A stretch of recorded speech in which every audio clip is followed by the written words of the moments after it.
পেহেলগাঁওয়ে হামলার জেরে দ্বন্দ্বে জড়িয়েছে চিরবৈরী প্রতিবেশী ভারত পাকিস্তান। এই হামলার পর থেকেই পাকিস্তানকে দোষারোপ করছে ভারত। নয়াদিল্লির অভিযোগ, ভয়াবহ এই হামলায় জড়িতদের মদত দিয়েছে ইসলামাবাদ। এমন অব্যাহত অভিযোগের কারণে সংখ্যা দেখা দিয়েছে পাকিস্তানে হামলা চালাতে পারে ভারত। বাতাসে চাপা গুঞ্জন, শুরু হতে চলেছে ভয়াবহ সামরিক সংঘাত। দুই দেশের মধ্যে চলছে পাল্টাপাল্টি পদক্ষেপ। ভারত যদি পাকিস্তানে হামলা করে বা নয়াদিল্লি যদি পাকিস্তানে পানি সরবরাহ ব্যাহত করে, তাহলে ইসলামাবাদ পারমাণবিক অস্ত্র ব্যবহার করে এর জবাব দেবে বলে হুঁশিয়ারি দিয়েছেন মস্কোতে নিযুক্ত পাকিস্তানের রাষ্ট্রদূত মোহাম্মদ খালিদ জামিলি। সামা নিউজ ও হিন্দুস্তান টাইমসের এক প্রতিবেদনে জানা যায় এমনই তথ্য।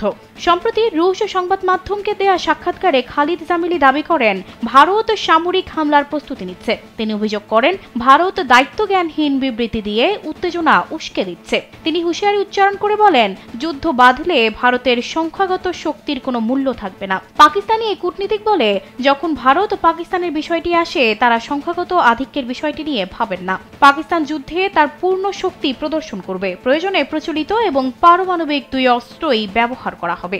রাষ্ট্রদূত জামিল রুশ সংবাদ মাধ্যমকে জানান, পাকিস্তান কিছু গোপন নথি পেয়েছে, যেগুলোতে ভারতের সম্ভাব্য হামলার তথ্য রয়েছে। তিনি জানান, এসব বিষয়ের ওপর তারা কাছ থেকে নজর রাখছেন এবং সম্ভাব্য এই হামলার জন্য তাদের সশস্ত্র বাহিনীকে সর্বোচ্চ সতর্ক অবস্থায় রাখা হয়েছে।